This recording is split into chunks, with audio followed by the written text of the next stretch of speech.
Okay, so we're going to get going on our third and final experiment. Now, this is one we won't really experiment with right now. We're going to make it, and then after the session, you can experiment with it, and you can even, you might leave it for a few days until we get a bit more windy weather. What we're going to do is make a special type of kite. It's a paper bag kite. So we need our paper bag, and look, ours has the Discovery logo on it. Can everyone hold up their paper bag? Do you all have one?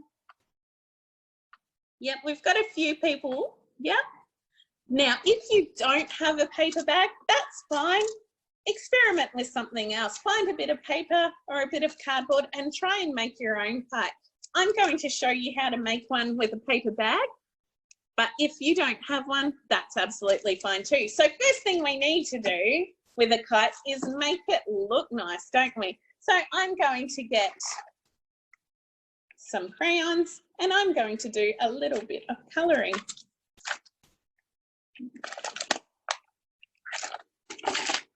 Well, we're talking about wind, so I might do some clouds on mine, I think.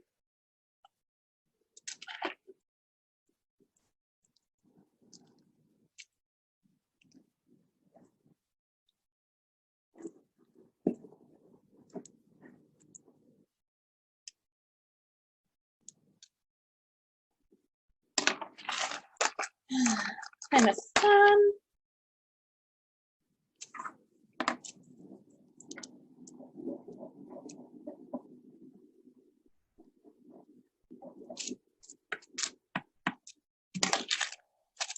So I'm just getting started. I'm going to do a few more decorations.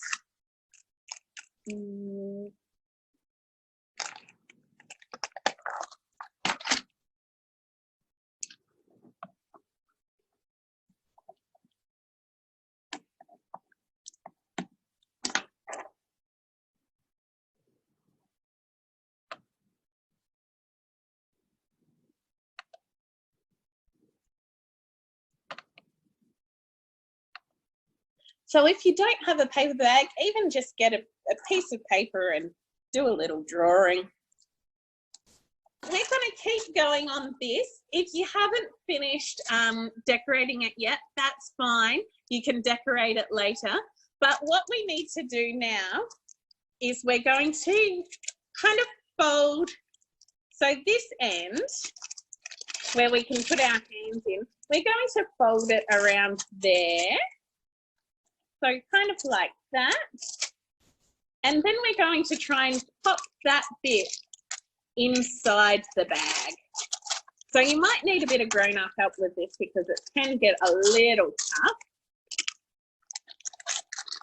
I might need to put mine down on the ground, on the table.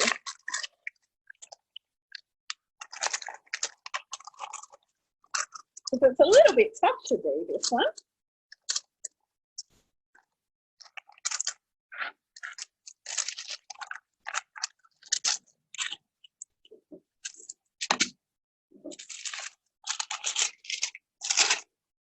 So you can see I've got folded the top under there. And next thing after that one's done, we're going to get our hole punch and punch a hole in each side.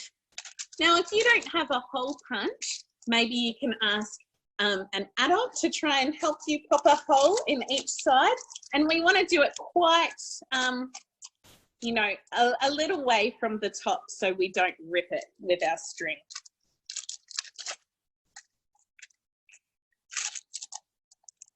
So I've got one there. And the second one, oops, right there. So can I see through here? Oh, I can see everyone. So there you go. There's two holes. Now I'm going to pop through and see how you're all going on that and if we can move on. Oh, good.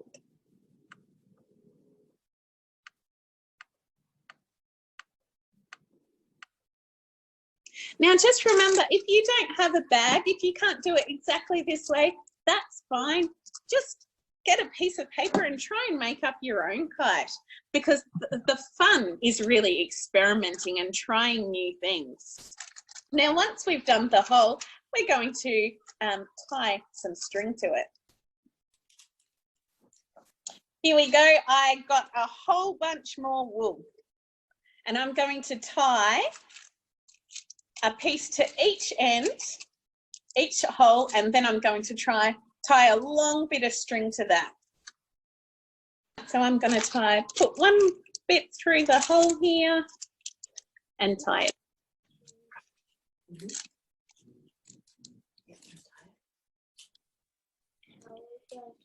And now I'm going to stretch it out as far as my arm goes and cut that bit there. You can do your string as long or as short as you want, really, because we're just experimenting and there's no wrong or right answer. It's just having a go. Okay, so I have my long bit of string like this. You can see it's tied to my kite. And then I'm going to tie another long bit of string to this. So I'm going to do another one that's about as long as my arms.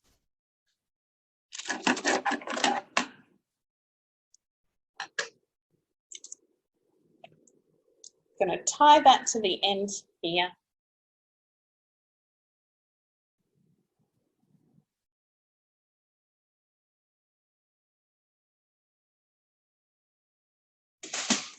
So I have so much string now.